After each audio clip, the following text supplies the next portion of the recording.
Hello guys, स्वागत है आपका अपने क्लास प्रीता पहचान क्लासेस में। मैं प्रीता कुमारी झा आपके लिए आज लेकर आई हूँ दिगंत भाग 2 क्लास 12 बिहार बोर्ड के बच्चों का हिंदी में काव्य खंड में पाठ 11 प्यारे नन्हे बेटे को, जो कि विनोद कुमार शुक्ल जी की एक कविता है। और बहुत ही महत्वपूर्ण यह कविता एक नया संदेश देते, एक नए परिप्रेक्ष्य की तरफ, एक नए रूप में अपनी बातों को बताते कि कैसे कोई तथ्य हमारे जीवन में समाया हुआ है। एक साधारण से तर्क से, एक साधारण उदाहरण से उन्होंने बहुत सुंदर सीख इस कविता के माध्यम से प्रस्तुत की है। तो चलिए हम जानते हैं, आज के इस क्लास में हम जानेंगे कवि परिचय यानी विनोद कुमार शुक्ल जी का परिचय और उसके बाद कविता परिचय। चलिए स्टार्ट करते हैं परिचय से। विनोद कुमार शुक्ल, जिनका जन्म यहाँ पर देखिए आप, यहाँ पर मैं पूरा बता रही हूँ आपको, ये पेज थोड़ा सा हट गया है। यहाँ पर देखिए इनका जन्म 1 जनवरी 1937 ईस्वी को और इनका जन्म स्थान राजनांदगांव छत्तीसगढ़ है और इनका निवास रायपुर छत्तीसगढ़ है।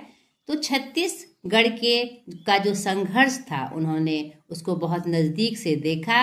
इनकी जो वृत्ति है इंदिरा गांधी कृषि विश्वविद्यालय में एसोसिएट प्रोफेसर, निराला सृजन पीठ में जून 1994 से जून 1996 तक अतिथि साहित्यकार रहे। इन्हें बहुत सारे सम्मान प्राप्त हुए। रघुवीर सहाय स्मृति पुरस्कार 1992 में, दयावती मोदी कवि शेखर सम्मान 1997 में, साहित्य अकादमी पुरस्कार 1999 में। और इनकी जो प्रमुख कृतियां हैं, इनका पहला कविता संग्रह लगभग जय हिंद पहचान सीरीज के अंतर्गत 1971 में प्रकाशित हुई।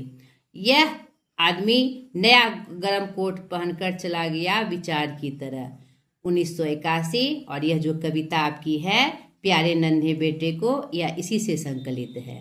ठीक है, सब कुछ होना बचा रहेगा 1992, अतिरिक्त नहीं 2001। सभी ये क्या है, कविता संकलन है। नौकर की कमी, खिलेगा तो देखेंगे, दीवार में एक खिड़की रहती थी, ये सभी क्या है, उपन्यास है। ये तीनों महत्वपूर्ण उपन्यास इनकी प्रकाशित हुई है। पेड़ पर कमरा, महाविद्यालय, ये दोनों इनके कहानी संग्रह है। तो ऑब्जेक्टिव में आपको ये ध्यान रखना है, इस तरह के प्रश्न आते हैं। विशेष में उपन्यासों का कई भारतीय भाषाओं में अनुवाद इन्होंने किया। इतावली भाषा में इनकी कविताओं एवं एक कहानी संग्रह पेड़ पर कमरा का अनुवाद हो चुका है। नौकर की कमीज उपन्यास पर मनी कौल द्वारा फिल्म भी इसका निर्माण इनका किया गया। तो आप एक अंदाजा लगा सकते हैं कि इनकी जो रचना है कितनी महत्वपूर्ण है। और आपने इनकी कृति में देखा जितने भी नाम आए वह आप देखिएगा एक छाया रूप में है। छाया रूप क्या होता है कि अपनी बातों को थोड़ा सा छाया देकर कहना, नहीं प्रतीक रूप में कहना। यही इनके कविता की विशेषता है, इनकी रचना की यही एक विशेषता है। आप देखिए कोई भी नाम आपको सीधे सीधे समझ में नहीं आएगा, लेकिन एक बहुत ही महत्वपूर्ण संदेश प्रतीक के रूप में इन्होंने समझाया है। और इसी विशेषता के कारण इन्होंने हिंदी साहित्य में एक अलग स्थान बनाया। इनकी कविता सूक्ष्म रूप से हमारे मनोभावों को चित्रित करती है, जो यथार्थ है, जो यथार्थ रूप में होता है, यानी मतलब कि मानक रूप में जो चीज है उन्हीं का प्रस्तुतिकरण इन्होंने अपनी रचनाओं में किया है। एकदम मौलिक, इनकी सारी रचनाएं एकदम मौलिक रूप में आपको सामने दिखाएंगे। आसपास की घटनाओं को चित्रित करते हुए, मानवीय सारोकारों को चित्रित करते हुए इनकी रचनाएं समावेश होती है। आगे थोड़ा 20वीं सदी के 7वें 8वें दशक में विनोद कुमार शुक्ल जी एक कवि के रूप में सामने आए थे। अब कुछ ही समय के बाद इनकी 1-2 कहानियां भी सामने आई।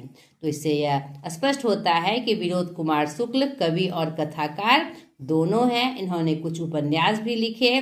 3 उपन्यास इनके प्रकाशित हुए हैं, जिन्होंने उपन्यास की दशा दिशा पर निर्णायक प्रभाव डाला। यानी एक नए रूप में उपन्यास कहा जाता है कि एक बड़ा सा लेख होता है जो कहीं ना कहीं हम सुस्त हो जाते हैं पढ़ते पढ़ते, क्योंकि कथा को एक लंबा मोड़ दिया जाता है। लेकिन इनकी उपन्यास में इन्होंने एक नया मोड़ दिया और उसे भी दिलचस्प बनाकर जो परंपरा चली आ रही थी उपन्यास लिखने की, जो सुस्तीपन था, उसको तोड़ा।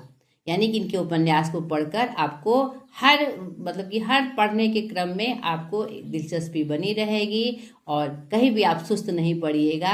आपको जो चरित्र है, जो मौलिकता है, जो क्या कहते हैं यथार्थ है, उसका चित्रण आपको परत दर परत खुलते चले जाएगा। ये इनके उपन्यास की विशेषता है। तो इनका पूरा परिचय हमने जाना।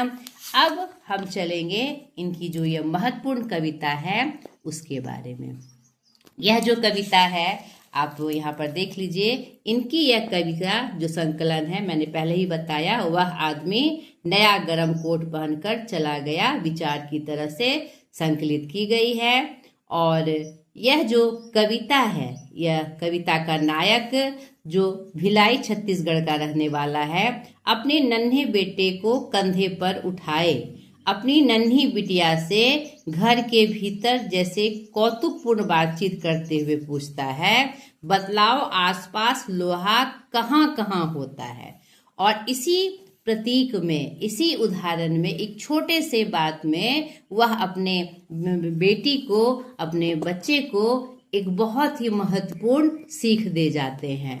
और कविता के माध्यम से वे हमारे सामने भी एक बहुत ही सुंदर रूप प्रस्तुत करते हैं कि लोहा ठोस होकर भी वह सिर्फ सामानों में नहीं होता, वह क्या है, हमारे जिंदगी और संबंधों में घुला मिला है। एक ठोस चीज होकर भी वह हमारे संबंधों में और जिंदगी में हमेशा से घुला मिला है।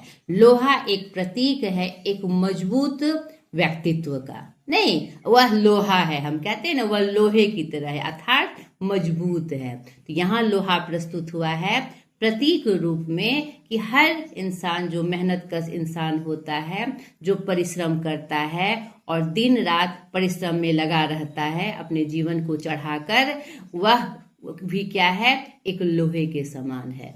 कैसा भी मौसम हो, कैसी भी ऋतु हो, कैसी भी परिस्थिति हो, वह अनवरत उस काम को करता रहता है, चाहे पुरुष हो चाहे स्त्री। तो वह मेहनतकश इंसान जो है, जो परिश्रम को स्थान देता है, वह भी क्या है, लोहे के समान है। ठीक है, यहाँ पर यही संदेश इस कविता के माध्यम से दिया जा रहा है। एक छोटे से एग्जाम्पल से इसे बहुत सुंदर रूप से सजाया गया है।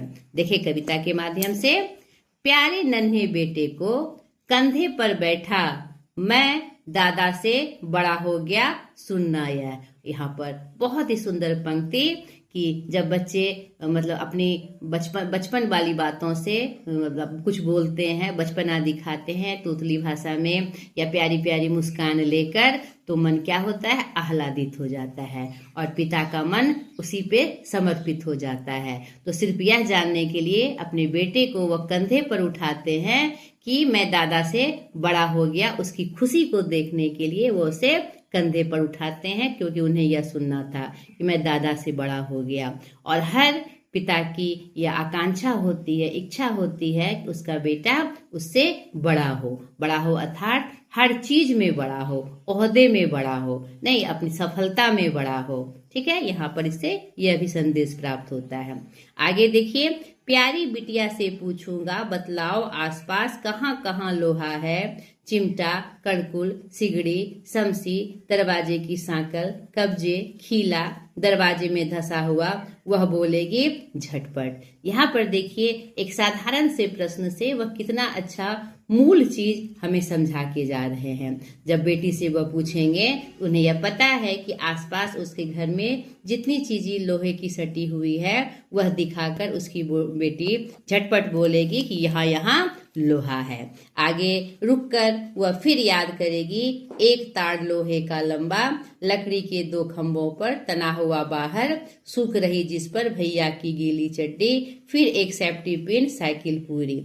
और बच्चे की कौतूहलता बस उनको जानकारी के लिए वो जब प्रश्न पूछेंगे और कहाँ कहाँ लोहा है, तो फिर अपने मन को विस्तार करते हुए उनकी बेटी याद करके बताएगी, क्योंकि घर के आसपास और भी चीज़ों में लोहे का उपयोग हम करते हैं। पहले अलगनी बनाने के लिए जिसपे हम कपड़ा सुखाते हैं, लोहे के तार का लंबा तार हम लोग यूज करते हैं, अभी भी किया जाता है। तो उसे देखकर अब उनकी बेटी बताएगी यहाँ यहाँ लोहा है, सेफ्टी पिन भी लोहा है, साइकिल भी पूरी लोहे की है। नहीं, आगे देखिए, आसपास वह ध्यान करेगी, सोचेगी और अपने आंसर को कंप्लीट करने के लिए पिता के द्वारा पूछे गए प्रश्न को कि मैं सब मुझे पता है, मैं बता सकती हूँ कहाँ कहाँ लोहा है, वह कौतूहल बस और भी चीजों को सोचेगी और खोजेगी। दुबली पतली पर हरकत में तेजी की, कितनी जल्दी जान जाए वह आसपास कहाँ कहाँ लोहा। अब बच्चे में ये विशेष गुण होता है कि आप उनसे अगर कुछ प्रश्न पूछे और जो उसे पता होता है तो उसकी जानकारी देने के लिए, उसका जवाब देने के लिए वह बहुत उत्सुक होता है और उसे खुशी होती है कि मैंने जवाब दिया। तो झटपट एक साधारण सा सवाल था कि लोहा कहाँ कहाँ है, तो वह चारों तरफ अपने देखती है कि उसने कहाँ कहाँ लोहा देखा है और सोच कर पूरे फुर्ती के साथ, और यहाँ पर अपनी बेटी की काया वह बता रहे हैं कि वह दुबली पतली है लेकिन वह फुर्तीली, हरकत उसकी कैसी है, तेजी वाली है। आगे देखिए, मैं याद दिलाऊंगा जैसे सिखलाऊंगा बिटिया को, फावड़ा कुदाली टंगिया बसूला खुरपी, पास खड़ी बैलगाड़ी, चक्के का पट्टा, बैलों के गले में कांसे की घंटी के अंदर लोहे की गोली। उसके बाद एक यहाँ पर उन्होंने एक किसान घर में जो रहने वाली चीज़ें हैं उनका उन्होंने चित्रण करते हुए स्पष्ट किया है कि उसके बाद वह उसके द्वारा बताए गए चीज़ों के अलावा मैं उसे याद दिलाऊंगा, उसे सिखलाऊंगा कि देखो यह जो फावड़ा है जो हम किसान लोग या हम यूज करते हैं खेतों में काम करने के लिए, वह भी क्या है, लोहे का बना है। फावड़ा कुदाली टंगिया बसूला खुरपी ये सब किसके हैं, सब लोहे के बने हैं।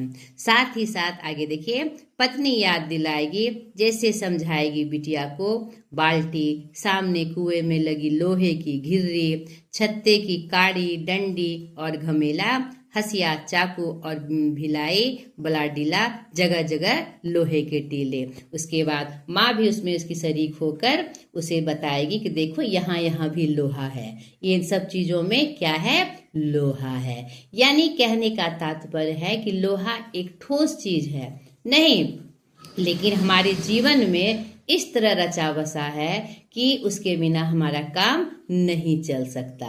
उसकी उपयोगिता भी यहाँ पर कवि दिखा रहे हैं कि लोहे के सामान की हमारे जीवन में क्या उपयोगिता है, किस किस रूप में उसको हम प्रयोग करते हैं। ठीक है, आगे देखिए, इसी तरह घर भर मिलकर धीरे धीरे सोच कर एक साथ ढूंढेंगे कहाँ कहाँ लोहा है, इस घटना से उस घटना तक कि हर वो आदमी जो मेहनत कश है लोहा है। यहाँ पर अंत में उनका जो मूल अर्थ था इस कविता को लिखने का यहाँ पर चित्रित हो गया कि इसी उदाहरण से, एक छोटे से प्रश्न से वह अपने बच्चों को समझा जाते हैं कि इस लोहे का संबंध हमारे जीवन से बहुत ही महत्वपूर्ण है।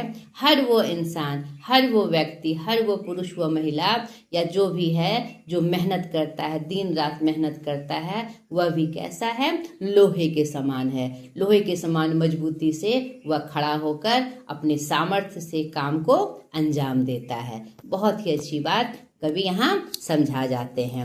आगे देखिए, हर वो औरत दबी सताई बोझ उठाने वाली लोहा।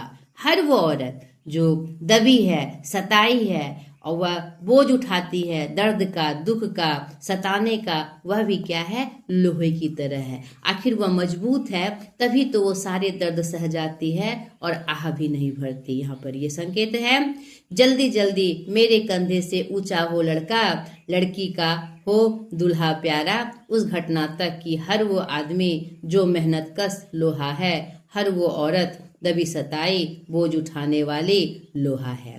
यहाँ पर अंत में, कविता के अंत में कवि यहाँ स्पष्ट करते हैं कि जल्दी जल्दी मेरे कंधे से ऊंचा हो लड़का, लड़की का हो दूल्हा प्यारा, यानी हो जाता है खड़ा। ऐसे चित्रित अंत में बड़े सुंदर तरीके से इस कहानी का अंत कविता का अंत करते हैं। शुरुआत उन्होंने अपने बेटे को कंधे पर बैठाने से की थी और अंत भी वहीं से वो कर रहे हैं। और ये अच्छे कवि की पहचान है कि जैसे शुरुआत वैसे ही अंत करना, यानी कि समेट लेना। जो कविता का विस्तार था उसको उन्होंने समेट कर कविता का अंत किया, कि अपने बेटे की हरकतों को बताते हुए कि वह जल्दी जल्दी मेरे कंधे से ऊंचा हो लड़का खड़ा हो गया, जैसे कि लड़की का हो वह प्यारा दूल्हा। इस तरह से वह तन के खड़ा हो गया। और उस घटना तक कि हर वो आदमी जो मेहनत कस लोहा है, और वो हर औरत दबी सताई बोझ उठाने वाली लोहा है। और फिर अंत में उसी घटनाक्रम के प्रति, उसी बात के प्रति ये फोकस करते हुए कवि हमारा ध्यान आकर्षित करते हैं कि लोहा हमारे जीवन में रचा बसा है, और वो हर व्यक्ति, हर औरत, पुरुष लोहे के समान है, जो मेहनत कश है, परिश्रमी है, मेहनत करता है, वह लोहे के समान मजबूत होता है। वह भी क्या है? लोहा है। बहुत ही सुंदर कविता, पढ़ के मन भावुक हो गया। इनकी पंक्तियों को फिर से दोहरा के आप पढ़िएगा। उसकी भाव को मैंने बताया, और आप 2-3 बार पढ़ेंगे तो आपकी उसका भाव जो है आपको और अच्छे से चित्रित होगा। इस कविता के आप करीब आ पाएंगे। आप ऊपर ऊपर से पढ़ेंगे तो इसके जो मुख्य भाव हैं, जो मौलिकता है, वो आपको समझ में नहीं आएगी। इस कविता को 2-3 बार पढ़िए, और जो भाव वास्तव में छिपे हैं, जो कवि संदेश देना चाह रहा है, उसको पकड़िए। ठीक है? तो यहाँ पर कवि परिचय और कविता परिचय दोनों हमने आपको दिया। अगले वीडियो में इसके प्रश्न अभ्यास के साथ मैं फिर हाजिर हो जाऊंगी। आज तक के लिए इतना ही। बाय।